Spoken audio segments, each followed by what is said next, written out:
Bismillahirrahmanirrahim. Të gjitha falenderimet dhe lavdërimet janë vetëm për Allahun, Zotin e gjithësisë, dhe salavatet e përzemërta mbi Muhammedin a.s. në ditën e bukur të xumas së datës 2 janar 2026 apo 13 Rexhep 1447 Hijri.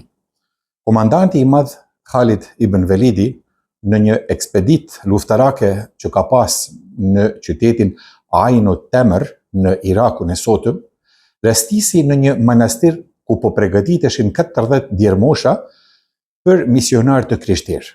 Në mesin e tyre ishin edhe djelmoshat me emrat Sirin, Jesar dhe Nuseir. Mirë po, çfarë ndodhi? Përmes Khalidit, ata djelmosha e njohën Islamin dhe ç'është më e mira e pranuan atë. E kush ishin në të vërtetë këta 3 djalosha? I pari, Sirini, u bë me djalë të cilin e emërtoi me emrin Muhammed. Muhammed ibn Sirini është njëri nga tabiinët më të ditur në fushën e hadithit, fikhut dhe tefsirit. Në qielli jon e njeh edhe nga libri që është përkthyer në gjuhën shqipe me titullin Komentimi i ëndrave. I dyti, Jesari, u bë poshto me djalë dhe e emërtoi djalin me emrin Ishak. Ishak ibn Jesari është autori i librit Es-Siru wal Maghazi, ndryshe të njohur edhe si Sira e Ibn Ishakut.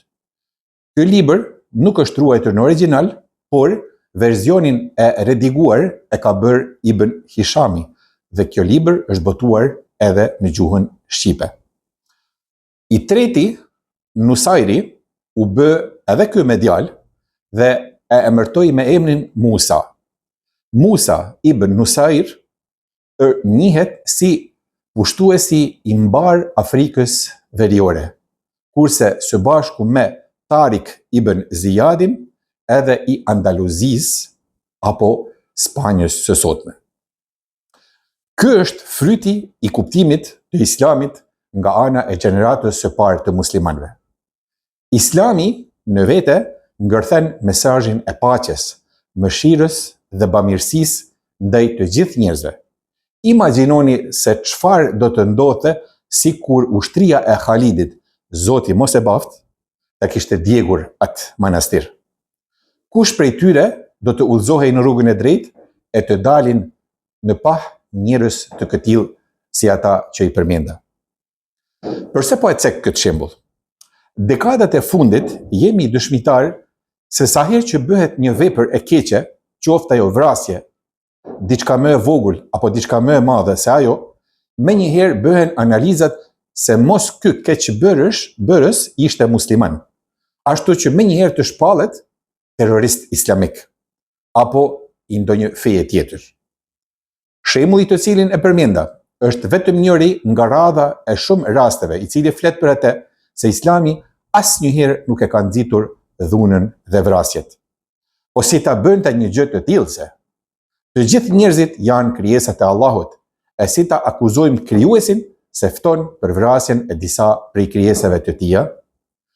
Kjo është ajo që duhet paralelisht ta dimë e ta mësojmë të gjithë së bashku, edhe ne muslimanët, por edhe ata të tjerët, jo muslimanët. Shpresoj se këtë video do ta shikojnë edhe dikush që nuk është musliman.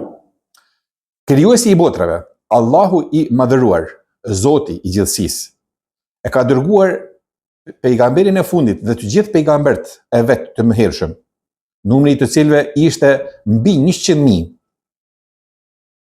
Të gjithë këto i ka dërguar që me butësi dhe me urtësi i ftoi njerëzit nga errësirat e mosbesimit në dritën e besimit, që të adhurojnë vetëm Zotin e botrave, të bëjnë mirë në tokë, e jo të bëjnë fesad apo sprova e fitne në te. Ne besimtarët është që të ftojmë njerëzit drejt të vërtetës dhe bamirësisë, e në ta është që ose të përgjigjen në te, ose të mos përgjigjen në te. Më shumë se kaq, Allahu xhaleshanuhu nuk na ngarkon. Do të na pyes ai i madhërisht, a e kemi treguar njerëzve të vërtetën dhe në çfarë mënyre?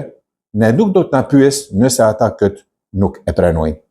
Në fund të fundit, në suren Kafirun shkruan lekum dinukum waliya din. Ju e keni fenë juaj, ne e kemi fenë tonë. Allahu na uzoft dhe na forcoft dhe na bëft gjithmonë vepër mirë. Deri në perlën e xumas së radhës. Esselamu alaikum wa rahmatullahi wa barakatuh.